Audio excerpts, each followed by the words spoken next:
Obviously going to see that Prism pop out. If I had to think of a player when I think of builds like this, Zest is the guy. Well, this is his build. Yeah. He's the one that brought it back at Katowice and beat everyone, including Rogue, but then lost to Rogue in the finals. And this was a build that really did torment Zerg players. Yeah. And in some cases, Terran players as well, when the game was first out. Yeah, they got pretty heavily nerfed against Terrans, but against Zergs, they still have always been pretty much the same.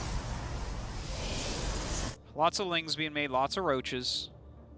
We'll see what follow-up tech here for Zest, because the Dark Shrine is one that you see mixed in. Sometimes you'll see like an Immortal Sentry push behind as well. Sometimes you'll just see a third base. Really, the sky's the limit. Do what you want.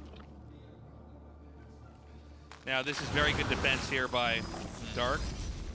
There'll probably be a few more Warpins here, but you know, what exactly can Protoss do to try to get in and actually do the damage? I don't know. Well, as long as Dark moves his army well, it's very hard for Oh! Zest to get in. Thought there was more coming down there. Yeah. I could tell. I hyped that up a little more. I'm like, yeah, there you go. He did it! 70% HP on the War Prism. So, he's going to try to pursue him. But, yeah, I mean, this isn't going to do that much. Adept's going to shade back. A third Nexus coming down while the layer has started over here. He is not really getting anything done. He's kept the drone count very, very low, though. Still warping in some Adepts, so it seems like Zest is not done quite yet. He wants to keep that pressure on a little bit longer. We'll see, though, because generally by about now, you'll see the Prism break off to try to get, like, maybe Adepts into the main base, and maybe 2 Adepts zoom off towards the third while the rest are pretending to shade in the natural still. But we haven't seen that yet. He's actually just walking home. And I guess a good thing, because there's a lot of Lings on the way to his third.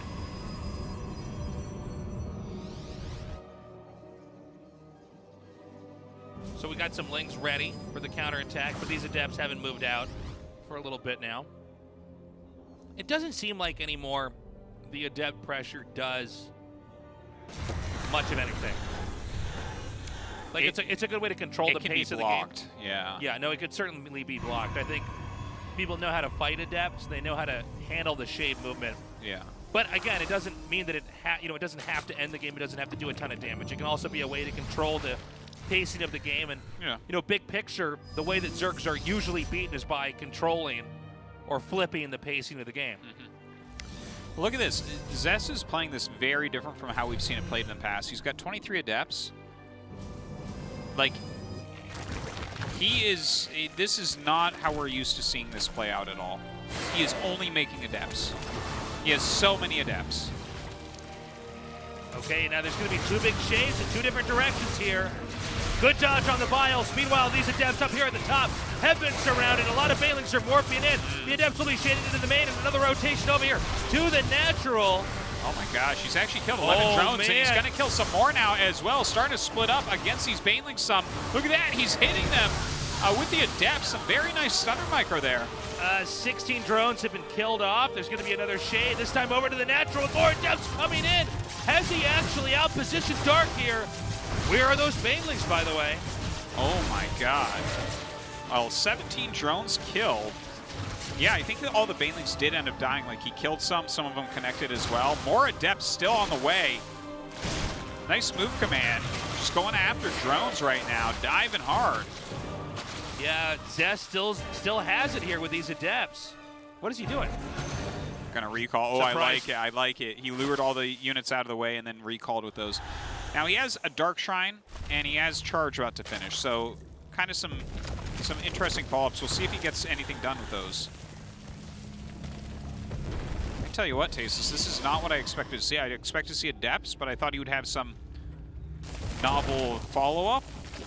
Well, I guess in a way he did, right? Like, Zest went back into the lab with the Adept build. He's like, what's wrong with it? How do I make this work more? He's like, how do I make it burr more? Yeah, well, he came out and he said, you know what? We haven't been making enough Adepts. You need 30 plus Adepts. It's clear! Here's what he did. He was writing in his notes. He wrote B, R, R, R, and then he said, wait a minute. He X'd out. He wrote capital B, capital R, capital R. Whoa. And then underlined it. And then he almost saved the file in his notes. He said, Hold on a second. Yeah. And he highlighted it and hit bold. Oh. Yeah. Wow. And then he turned off his computer and he thought that saved it, but it didn't. But he doesn't. He's not that good at computers. He's just a programmer.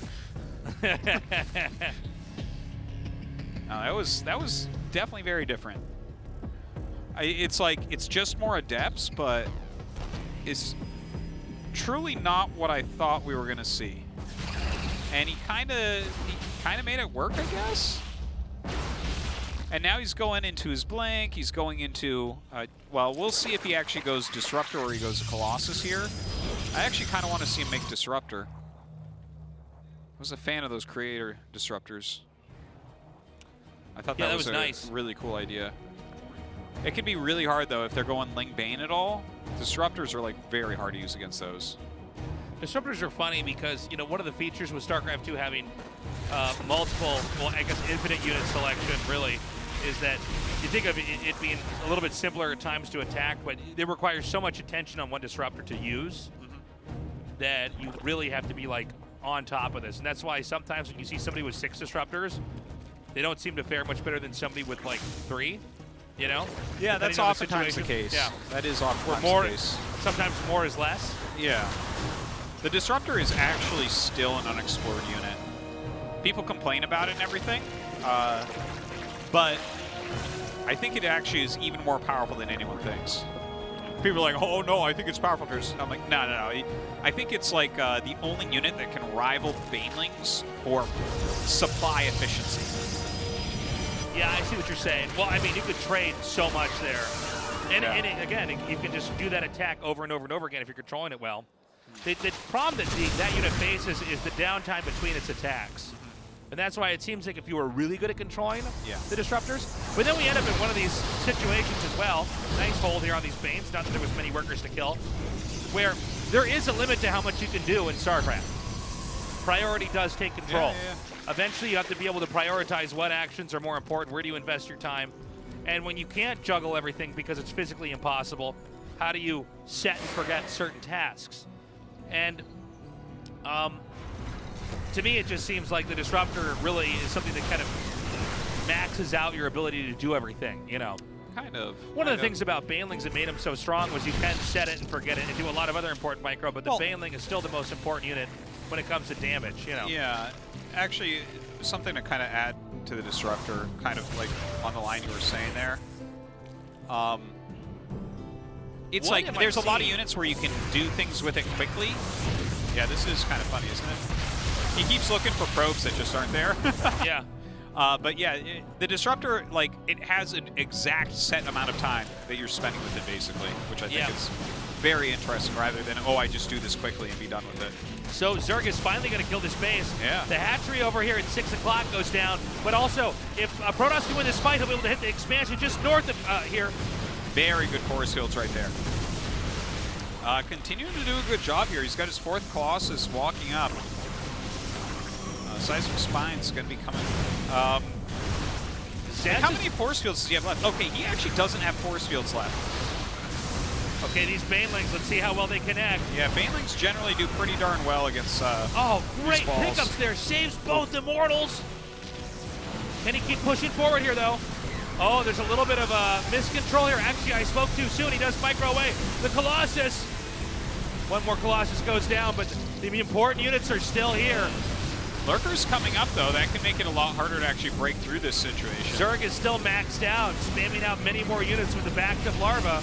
Observer goes down. That's the only Observer, right?